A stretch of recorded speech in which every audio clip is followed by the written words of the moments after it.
Bonjour, ici Peter Mangan, fondateur de KinExcellence. Aujourd'hui, je vais vous montrer 8 exercices de renforcement au niveau de la courbe de rotateur et de l'épaule quand tu as un syndrome d'accrochage ou une douleur chronique au niveau de l'épaule.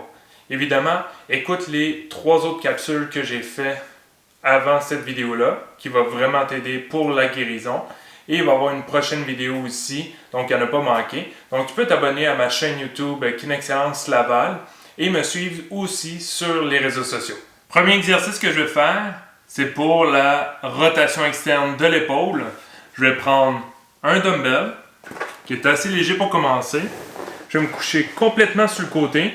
Je vais accoter mon coude sur les hanches et je vais aller faire la rotation externe en gardant le bras à 90 degrés. Je vais faire 10 fois 5 secondes hold. Donc, je reviens. Sans que ça relâche complètement, je repars.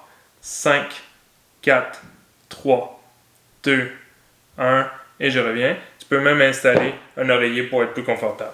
L'exercice numéro 2, c'est une rotation externe de l'épaule avec un élastique. On peut le faire les deux bras en même temps, comme on peut le faire un bras à la fois. Donc, les deux bras en même temps, on va garder les bras collés de chaque côté, les bras à 90 degrés, comme ça ici, et on va aller ouvrir sans décoller les coudes. Donc, on va aller faire ça et maintenir 10 fois 5 secondes. Et on revient. On essaie de garder l'épaule vers l'arrière pour ne pas être enroulé vers l'avant, comme ça, et avoir la tête qui est bien droite, et non de avancer la tête comme ça ici. L'exercice numéro 3, c'est une flexion antérieure de l'épaule comme ça, avec un élastique ou un dumbbell. Donc, on va faire 10 répétitions de 3 secondes qu'on va maintenir. Donc, je vais tout simplement piler sur l'élastique, prendre mon élastique ici, et de maintenir 3, 2, 1, et je reviens. Je garde une tension dans mon élastique ici. Donc, si je me place de côté, 3, 2, 1, et je reviens. Même chose si je fais ça avec un poids libre. Je vais lever 3, 2, 1, et je reviens. Je vais faire attention, si je prends un poids trop lourd, je vais vouloir compenser en levant l'épaule comme ça. C'est pas bon pour l'exercice. L'exercice numéro 4, c'est une rotation interne avec un élastique. Donc j'ai accroché un élastique après une porte, une poignée de porte ou un poteau ou n'importe quoi. Puis dans le fond, je vais garder mon bras à 90 degrés. Je vais m'éloigner assez pour augmenter la résistance et je vais revenir.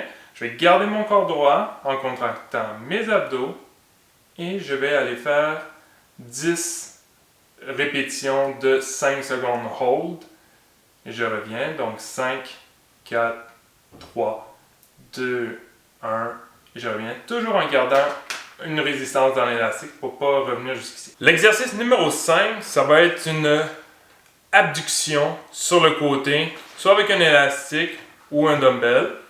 Donc, avec l'élastique, je vais simplement piler sur l'élastique, prendre la position pour avoir la position neutre, donc pour le pouce vers le haut, et je vais lever.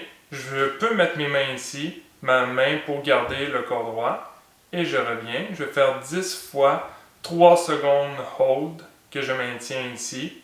3, je reviens, garde toujours une tension dans l'élastique, donc je ne reviens pas jusqu'ici. Et je fais attention d'y aller doucement pour justement garder une tension en contrôle. L'exercice numéro 6, c'est une protraction de l'épaule. Donc je vais prendre un poids qui est quand même assez lourd. Je vais garder mon bras en extension complète tout le long du mouvement. Et je vais essayer de pousser vers le plafond pour aller décoller mon épaule et l'omoplate du sol. Je vais faire 10 répétitions de 5 secondes. Donc, je reviens. Je pousse. 5, 4, 3, 2, 1. Et je reviens. Je touche et je repars. L'exercice numéro 7, push-up au mur.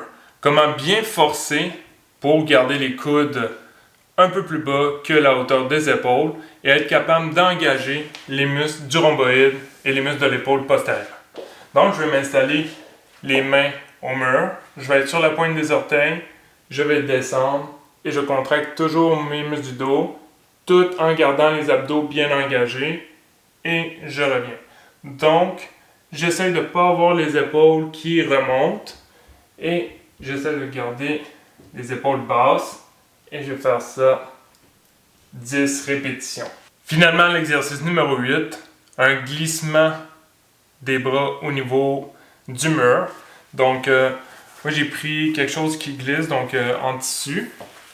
Je peux prendre une serviette, je vais m'installer ici, mettre les mains dessus, largeur des épaules, contracte les abdominaux et je vais aller glisser vers le haut et vers l'avant en essayant d'avancer et je vais ramener les épaules vers le bas.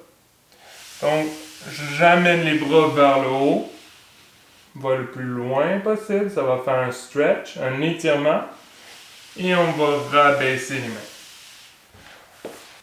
On va aller faire ça 10 fois 5 secondes qu'on va maintenir en haut. Les 8 exercices qu'on vient de voir ensemble, c'est des exercices généraux quand on a mal à l'épaule de renforcement. Évidemment, il faut avoir regardé les capsules que j'ai expliquées, il faut avoir eu une bonne évaluation, avoir réglé toutes les problématiques que j'ai expliquées dans les capsules précédentes. Et on va aller regarder aussi dans la prochaine capsule toute la stabilité au niveau de l'épaule, puisque c'est l'articulation qui est la plus instable. Donc, si je fais juste ces exercices-là, sans faire le reste, sans travailler la stabilité, vous ne réglerez pas le problème d'épaule.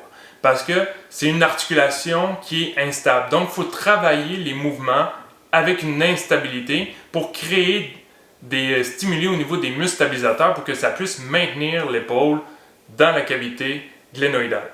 Donc, écoutez bien la prochaine vidéo qui va être sur la stabilité. Afin de régler la problématique, veuillez vous référer directement à nous en nous écrivant à info@kinexcellence.ca ou sur le site web kinexcellence.ca dans Contact.